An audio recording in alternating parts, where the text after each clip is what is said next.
Hello, in this video I am going to demonstrate the basic functionality of Zoe and how it can be used to create a Jupyter notebook and a Spark cluster using Docker Swarm, ready to be used for your own data exploration tasks. First, we need to introduce application descriptions. The main component of Zoe, the scheduler, is completely independent from the services that compose a particular application. Zoe works with application descriptions that contain all the information needed to start containers with the processes the user needs. In our case, Jupyter, the Spark master, and a few Spark workers. To make our life easier and that of our users, the Zoe clients come with a set of templates for applications that can be exported, modified, and submitted for execution. By using the predefined application list command, we can have a look at these applications and list them. And here they are. Now, I am going to export the one we use for our laboratory sessions so that we can have a look. And pipe. There it is. As you can see, for now the descriptions are quite simple. We have a name for the application, and then we have a list of processes. In this case, we have a Spark master with its resource allocation, and then here we have the Jupyter notebook, and then we start with the Spark workers.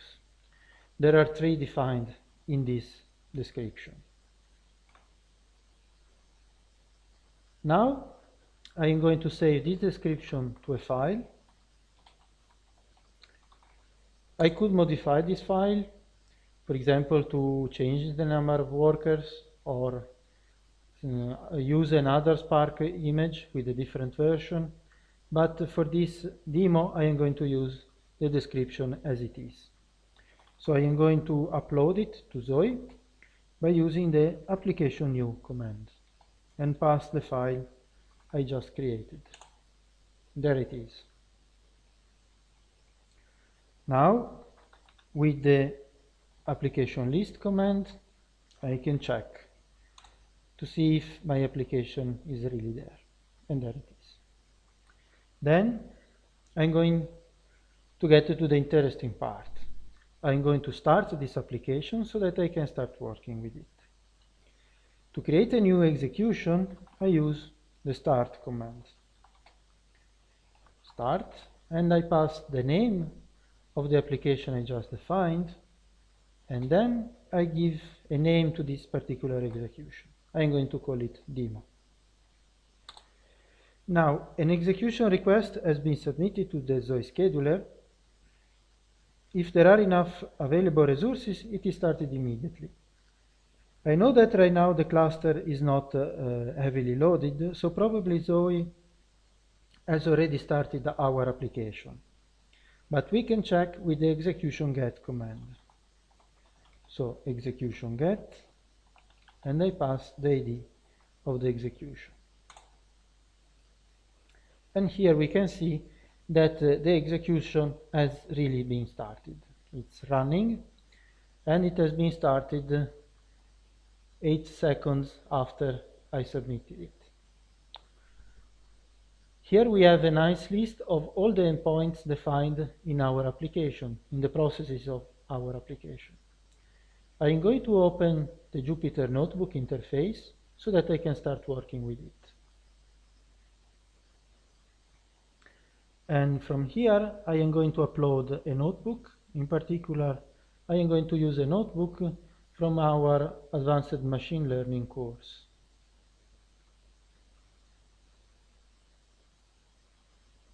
Now, I am going to execute the code in this notebook. Run all.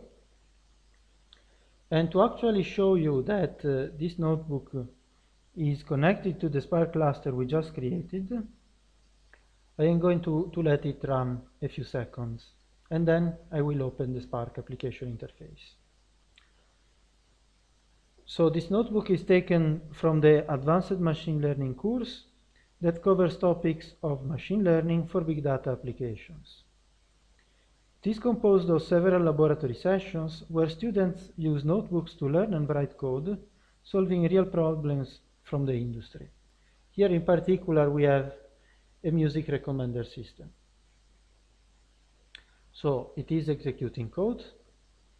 Here there are, in this section, some imports, and here we have the loading, the structure of the data, the loading of the data, and then we show the table of the dataset.